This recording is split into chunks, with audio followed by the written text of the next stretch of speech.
Hai. Nagaan isiniif haa ta'u hordoftoota YouTube channel kiyyaa akkam jirtu? Nagaa keessanii baay'ee nagaa kootii. Kun har'a akkuma na argitan kana jechuudha. Natti tolee jira. Waatu na gammachiise jechuudha. Natti tolee jira si gammadeen jira si beeqa. ደስ ብሎኛል።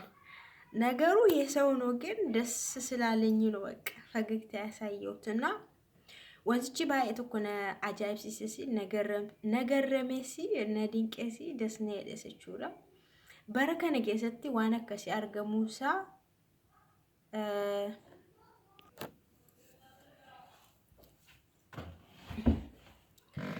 እና bara kana keessatti waan akkasii argamuusaa waan akkasii dhagahuu koo akka kootti baay'ee tokko dasna jedhes na gammachiiseera jechuudha.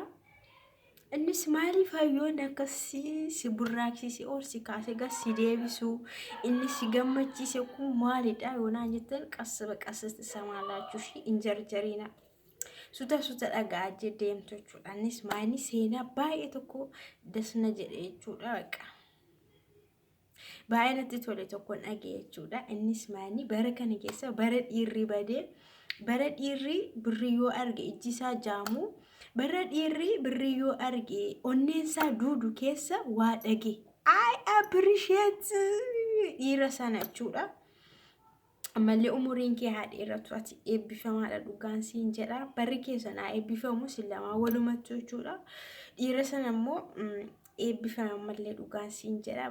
Akkuma waan kan gooteetti na gammachiise baay'ee natti toles jechuudha. Gammachuu nama tokko keessa gammachuun koo akka jiru nan beeka jechuudha sirriitti. Kunuunla isheedhaa taana anallee akka na godhaa jiru jechuudha gammachuutu jechuudha. Isheedha waan ta'eef kan ishee waan success ta'eef succeeded waan ta'eef anallee akkasitti na gammachiise jechuudha.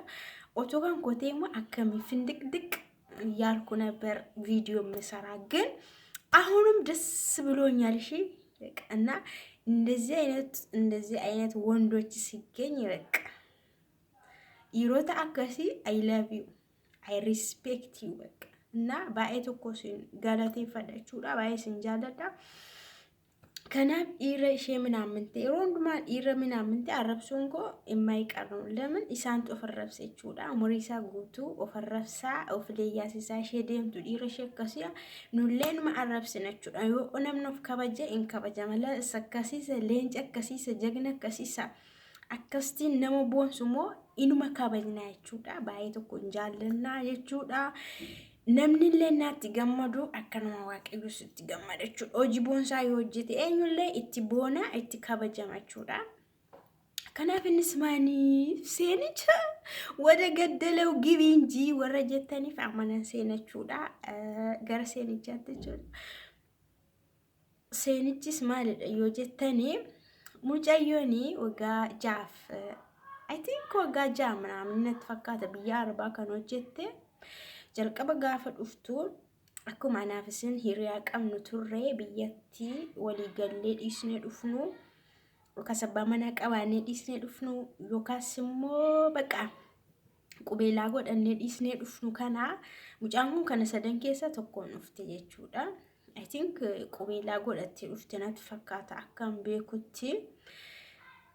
Waadaa walii galtee qubeelaa waadaallee qabu waadaadha. Qubeelaa qabu natti fakkaata tunte ready or right sirriidha already qabdi qubeelaa qabdi. Kanaan dhufte biyya arabaa dhufte mucaan kuni mucaa sana baay'een beekatan dhiyaadhas jechuudha. Kanaafi mucaan kun waggaa jaaf manaamni kan hojjette gidduutti garuu yeroo tokko galteetti waggaa jaaf wayii keessatti al takka galte jechuudha. Mucaa kana jalqabannaa dhuftu walumaa galtee wal barteetu walii galteedhaan dhufte jechuudha. Amma kana waggaa amma kana annaa hojjette isa dura hojjettee galtesi maallaqa ishee sumatti ergaa turte jechuudha. Isatti qubeelaa waliin qabu waadaa waliin qabu waan ta'eef amantee jechuudha. Isumatti maallaqa ishee sumatti ergaa turte na nillee waan hedduu hojjetaa fi tureetu ishee eeggachuudha. Na isa jalqabaa jechuudha.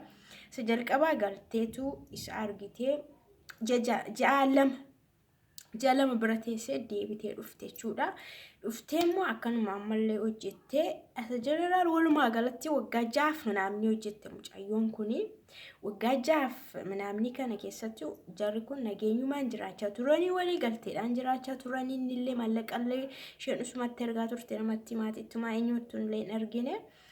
Inna mucaan kun illee maallaqa ishee toonyaatiin utuun balleessin otoo isheen gaddisiisin otoo ishee hin yaaddessin otoo waan tokko bakka hin godhin maallaqa isheetiin mana ijaaree ofiisaalleettiin otoo hojjetu jechuudha. Ittiin otoo daldalu maallaqa isheetiin otoo daldalu mana ni ijaaree qodaa mana keessaallee fuul godhee jechuudha. Akka mana madaamii beektu mitiiree kilaasii madaamii beektu manyitaa madaamii beektu fuul no.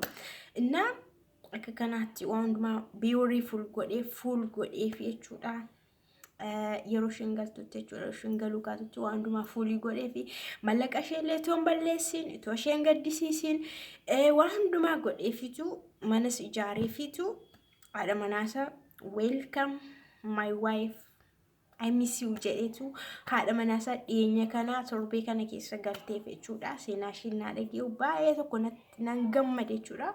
Isheenan beeka garuu akka kana adeemsa akka kana akka hojjetamaa jiru beekuun ture amma yoon dhaga'e jechuudha. Kana baay'ee tokko na gammachiise namni akkasii jira dhiirri akkasii jira hamman jedhutti dhugaa waaqa suma dhugaati amma akkas jedhu kana gammachuutti akkas na gochaa malee.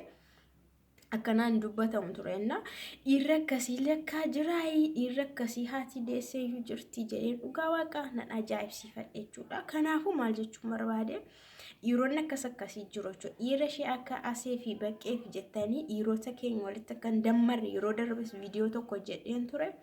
Ammallee isiniin jedha kun ammas fakkeenya kan biraa tokko fakkeenya desu nama jedhu namatti tolu dhiira ambassaa jagna leenca tokko argeen jira. Dhiira akka kana ammallee duuba akka qabnu baay'ee akka qabnu abdiin qaba isiniin jedha. Kanaaf diyaaspooroonni keenya shamarran keenya yaadda'inaa isiniin jedha amma dhiironni keenya maallaan jedhuun isaan keessan gala. Kanaafillee akka waan hundumaa amanamaa ta'an abdiin jirachuudha ni amanamuu ni eeguu bakka. Kanaafuu dhiira ishee minamante ishee likiskisi ishee saree akkas tokko lama sadii jettee mandararra darbitu fettanii qeerroo keenya tuqiina qeerroo keenyatti maqaan dhayina maqaan balleessinaa isiniin jedha. Dhiirri iddoo majiru jira kunoo dhiirri akkasii jira dhiirri nama boonsu jira dhiirri waggaa 6 guutuu akkanaan amanamummaadhaan amanamaa ta'e waan hundumaa hojjetee itoo hin balleessin itoo hin dabsin itoo hin jal'isin akkanaan kan nama eegus dhiirri waan jiruu fi dhiirota keessan jabeessaa qabadhaa hin shakkiinaa isiniin jedha. Jaalladhaan isiniin jedha warri jaallataa jirtan jaalladhaa isiniin jedha amanaa isiniin jedha. Kanaafiyyuu ishee saree yoo ta'e waan adeemsa keessa yuun beekamti sareeni ishee likiskisii mandararra deddeemtu ishee funaantu ishee firfaarii bartee hin beekamti waan ta'eef ishee akkasii isinuu adeemsa keessa hin bartu ilaaltanii tilmaamtanii hin bartu waan ta'eef dhiirota keessanii sirriitti qabadhaa jaalallee keessan sirriitti qabadhaa amanadhaa gorsaa isiniin jedha. Kan biraammoo dhiironni jechuudha yeroo baay'ee kan isaan achumarraan hillim jedhanii badanii maal isinitti fakkaatee fakkeenyaa fi dhiira tokko yoo ati jaallattee jiraattee maallaqa yoo ati ergitee maallaqa kanaan kana godhi maallaqa kanaan immoo kana godhi yoo ati jettee maallaqa ati kennite akka carraa ta'e maallaqa sana yoo fixe waan biraatti yoo balleesse sitti deebi'uu leeyyaachuu inqaanaachuu si sodaatachuudha. Maal jedhee birrii ishii fixeenii maallaqa ishee fixee maal jedhee isheetti deebi'aa maalis hin jedhaanii jedheetu sobuu jammarachuudha. Sababa sobuu jammareeni siifi inni wal lolaa deemtu jechuudha. Maaliif sobamaa kan jettu ati maana sobaa kan jettu somni jaagidduu inni maaliin jedhaa bakka ergishin kana biti kanaan kana godhi kanaan immoo kana hojjedhu naan jette maallaqa hamma kana 50,000 natti kennite ani garuu maallaqa ishee naan balleesse naan fixee jedha yerootti gaafattu waan sana bitteetta wanti sun meerre yerootti jettu biteeradha sobee itoon bitiin godheera jedha toon godhini adeemsa keessa immoo jechuudha yooti galuu kaatus waan akkasiin naa dhiyaachaa deemu waan sana hin goone waan ta'eef waan sana simbinne waan ta'eef si baqachuu deema baqa si baqachaa deema baqa sitti mul'achuu dida karaa hunduma chaatiidhaanii maaliin qaamaan illee si baqachaa deddeema achumarra wal dhabdu jechuudha kanadha rakkoon warra dhiiraa jechuudha garuu dhiironni jechuudha hamma kana godhanii maallaqni sun yoo dhume jechuudha iftoominaan akkamitti akka maallaqni sun dhume dhufanii otoo itti himanii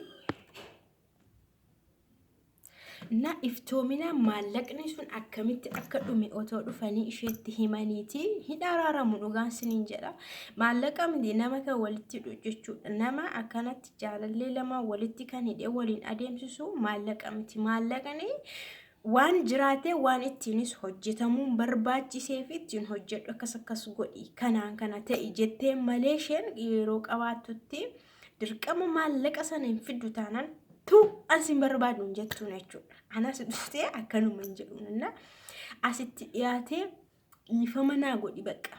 Maallaqa kee akkas naan jetteetta kanaan kana biti kanaan kana godhi naan jetteetta. Ani garuu maallaqa san akkas godhe nan fixe nan balleesse baqa. Ifama naa godhi maallaqa kee lammata hin balleessu maallaqa kee yuunatti ergiyuu barbaadde walitti qabadhu garuu anan nan jibbiin na jaalladhu ana wajjiniin itti fufi ani sin barbaada sin gan otoo jedhe dhiirri leenca akkasaan jiru dhugaan sin jedha ambassaan akkasaan jiru shi tokkoffaadhaan jechuudha dhiirri akkas jedhe dubartii jaalallee isaa dhufee dhiifama gaafate sababa balleesseefis itti hime kana booda maallaqa kee baduu sin qabu dadhabaa jirta humni kee badaara waan ta'eef walitti qabadhu borin dhufta waan ta'eef bor wayirra geessifachuu wayittiin hojjetachuu qabda ittiin walitti qabadhu oddoo barbaadetti maatii keettis haa ta'u ofii keetiin walitti qabadhu ani garuu akkasiin godha akkasiin hojjedha baqa kanaafuu natti hin gaddiin dhiifama naa godhi jaalala keenya immoo itti fufna otoo jedhe wayne he is number 1 baqa inni tokkoffaa dhugaan siin jedhanna dhiironni yeroo baay'ee akkasiin godhani baqa birritti camgoona achumaan adiraashaa isaanii balleessu lemon leesh jaalala ishee qabda taanaan isheen barbaadda taan sababa birriin sun sirkatti badee sirkatti dhumeen ishee dhabuun qabdu ishee jaalalli keessa maalis haa ta'u maal itti fufuu qabachuu dubaroonni keenya yeroo baay'ee kallapheen isaanii dhiigu onneen isaanii madaa'ee hafuu sababa birriin sun achumaan bade toon taane sababa atachumaan baddedha maayindimi na qalbeeffadhu jechuudhaatti inni dhiiraa jechuudha an shamarran waan ta'eef shamarran bakka bu'ee nan dubbadha dhugaan siniin jedha shamarran baay'een jiru as keessa jiru dhugaa keetti fa yookaan hin sobdinaan jechuu dandeessunna maallaqni sun yoo dhumellee yoo badellee maallaqni sun as deebi'iti jaalallee kee itti dubbadhu waan hundumaa jechuudha wajjin mari'adhu dhiifama gaafadhu wajjin itti fufi kana siniin jedha bye